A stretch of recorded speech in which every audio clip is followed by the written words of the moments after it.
This is going to be such a fun video. I hope you guys are excited. So over the last week or so, I've reached out to a couple of my self-published author friends and asked them for 1 or 2 pieces of advice that they would give to someone who's thinking of self-publishing or about to start their journey. If you don't know me, I am also a self-published author. I wrote these 2 books. This was my debut back in 2022, and this one came out just this October. So I think it's fair to say that I've gone through the process enough times to know just a little bit about it. And so do my lovely friends here who have helpfully contributed to this video. So I'm not going to ramble, I'm just going to get straight into the 10 tips that I have here from both myself and a couple of my friends. Number 1, coming from me, and that is, you are your own manager now. You're going to do everything. You're a business owner now. And when I say you're going to do everything, I don't mean, not necessarily, I mean if you've got a graphic designer to design your cover, you're not going to do that, but you're still controlling who does, and you're still calling the shots. I think it's important that I put emphasis on business owner, because effectively the second you start publishing your book, you are a small business owner. Your product is your book. And I'm not saying that in a way to kind of stress you out or scare you. I'm saying that in an exciting way. That's pretty cool. You get the creative control, you get the financial control, you get the everything control, because this is down to you now. And while that is a lot of responsibility, and it is just something that you definitely need to consider and think about before getting into the self-publishing process, I'm actually saying that as more of a way to entice you into doing it, to kind of make you go for it if you're doubting it, to convince you to start if you've been putting it off. It's really, really exciting. The second you start publishing your book, you are self-employed. You work for yourself and you're the owner of that business.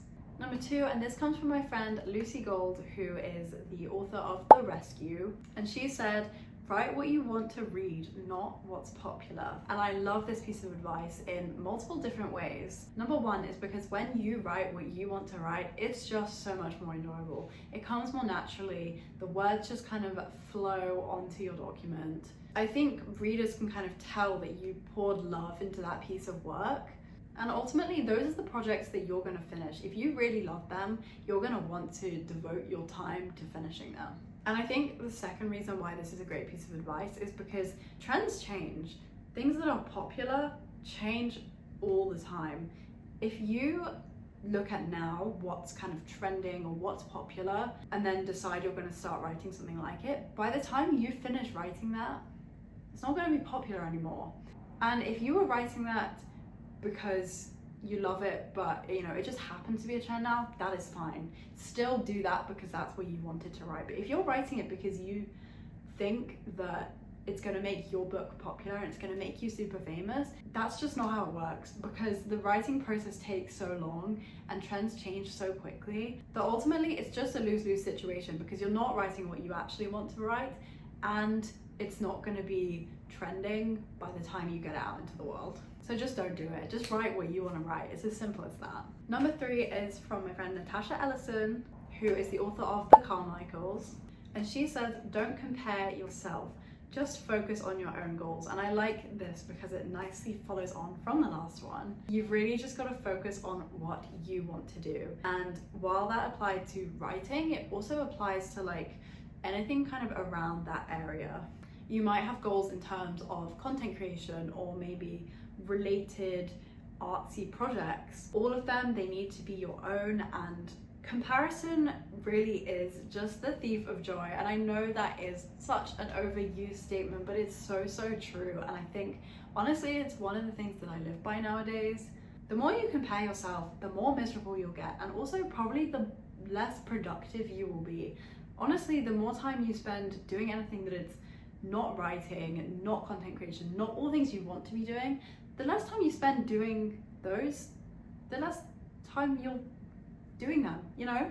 That might sound self-explanatory, but like, stop putting your energy and time into things that don't benefit you, including comparing yourself.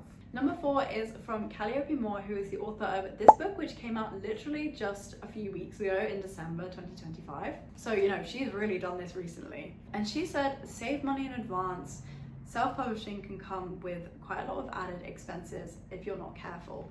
Now, this one, it definitely depends, because for me, I did save money, but also I really didn't, I never paid for a graphic designer. I just did the covers myself, and all of my editors are people that I know.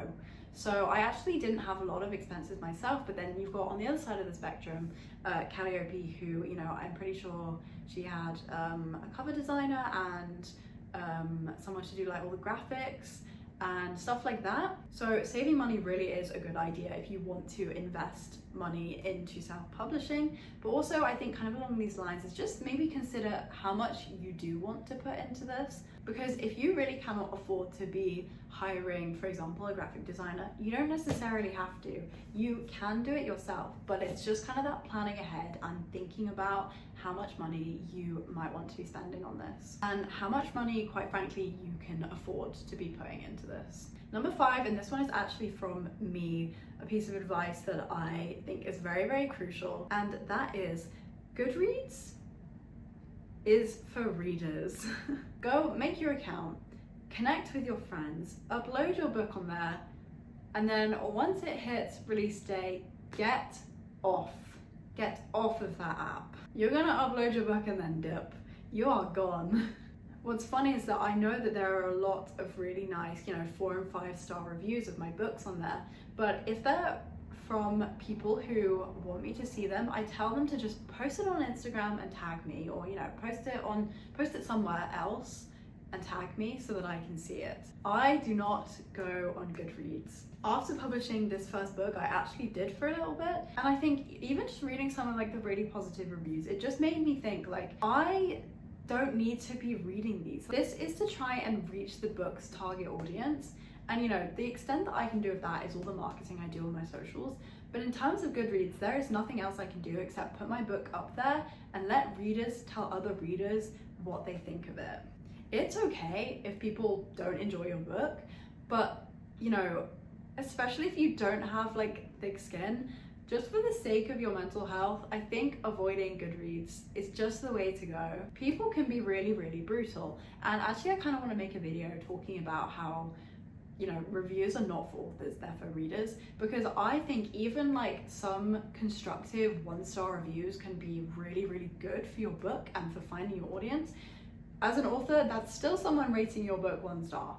So just for the sake of your mental health, don't look at your Goodreads reviews. Number 6 is from Lily Dykstra, I think that's how you say her name. And that is, start your social media accounts early, but also don't worry about them more than your actual writing. This is thinking more now about the kind of marketing side of things, a little bit maybe later on in your process, or just even as you know that you're going to publish this book, thinking about how you're going forwards from there. It is so true that, in order to kind of, even down to the little things like networking and finding friends who have done similar things, it's really good to kind of get in there early and, maybe start posting early or start trying to get your book out there as early as possible. But I also 100% agree with don't worry about it more than your actual writing, because in the process of publishing my second book, this one, which was the majority of 2025, I really did neglect the marketing side of this book. And although it would have been nice if I could have kept up a lot more, it mattered to me more that I got the book out, and it mattered to me more that I made this book the best version of it that it could be. And quite frankly, if I put a lot of time into marketing, it would have compromised all of my editing and revising time, and I just didn't want to do that. And I think that just really reflects this piece of advice. Number 7, and this is again from Natasha Ellison, and that is, marketing is hard, but it can be so rewarding to keep persevering. This is true. This is so, so true. When you publish with KDP, you get a little line graph of how your sales look per month since you published the book. And obviously I've had that for the longest with this one because it's been out for over 3 years. And when I look back at that little line graph of when it kind of peaks, it's so funny to me to see how, all the times where it's a lot higher than usual, I go onto my socials and I see, yes, that's because I was posting 3 reels a day and a couple of posts too, and I was really pushing on the marketing side. And I think that just really proves that it does pay off, not just for sales, but in terms of, growing your audience on your socials too. Like Natasha said, it can be really rewarding again, in terms of sales, but it can also be rewarding in terms of you find your friends and you find new people to connect with. And I think for me, that's always kind of been a really big aspect of my socials. I found a lot of friends who have gone through similar things on Instagram specifically. And I would just like to say that that kind of is another benefit of self-publishing. You know, you're gonna meet people and it's gonna be really rewarding, and it's gonna feel like all your effort paid off, not just in one way, but in multiple ways. Number 8, and this is just another one for me, but that's to be reasonable with your deadlines. You have really got to consider the rest of your life. When you're thinking ahead to how many months or years you need to publish this book, just think about everything else that's going on in your life. Think about the things you can't control. Think about the things that you know are going to happen. Think about big events that you have coming up. You've got to give yourself time. And I'm gonna say, to be honest, you've got to give yourself more time than you think you need. I think both of my books, ultimately they were where I wanted them to be, but everything was kind of a bit of a push towards the end, and I definitely just could have given myself more time and it wouldn't have been so stressful. Even like a month extra would have made the difference for both of them, I think. Be reasonable with yourself, be reasonable with your life and your commitments. Number 9, also from me, and that is that you've got to remember that self-publishing can be fun. Self-publishing can be so fun. You have all the creative control and you are calling the shots. You're writing this book that you wanted to write and you're putting it out there into the world. You're becoming a published author. You might even be able to hold your own book in your hands. And there's not even just one way to do it. There's lots of different avenues that you can go down. Just don't forget that you're doing this because you want to. You're not doing it because you have to. You're doing it because it's something you want to do. And the final piece of advice now, this was my absolute favorite, which is why I left it till last. Number 10, and this is from Sydney Hamilton, who is the author of Sons of Liberty. And she said, just do it. Don't let fear or imposter syndrome stifle your art. Oh, I love this one. It's my favorite. Because as she said, this is art. This is your book. This is your little creative baby. If you're scared to put something out there, or you're scared of negative reviews, or you're scared that you don't know how to do the self-publishing process fully, that is not a valid reason not to do it. I'm telling you, it will pay off the second you get into the process. The second you get your first sale, you're gonna think, oh my gosh, this is what it was all for. Thank you guys so much for watching this video today. I had a really good time curating this video and getting this advice from my friends, and even just going into a little bit of a deep dive into each of those pieces of advice. I hope you guys got something out of this. I hope we've helped you be a little bit less nervous about the whole self-publishing process. If you have any more questions, please do drop them in the comments. But thank you for watching, and I will see you in my next video.